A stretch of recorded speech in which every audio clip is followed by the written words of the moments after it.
Hi everyone, welcome back to the channel. In this tutorial, I will tell you about the new outfits and accessories that will coming in this Call of Wheels upcoming update in Heartopia that will update on July 11.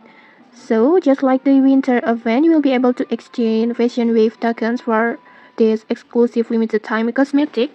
And new outfit includes this elegant sea-star flower bed dress like this, and then this party snorkeling jumpsuit like this, and this stylish sailor swimsuit. And then there are also plenty of new accessories, including the star diving mask, the star flower headwear, and then pool sailor cap, and then the adorable handheld angular face lantern like this. I think it's so cute.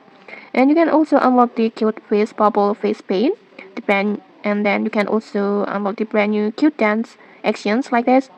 And even you can get the adorable little octopus pet headwear to complete your Ocean theme look. And okay, that's it. If you found this helpful, don't forget to like, comment, and subscribe for more tutorials. Thanks for watching and see you!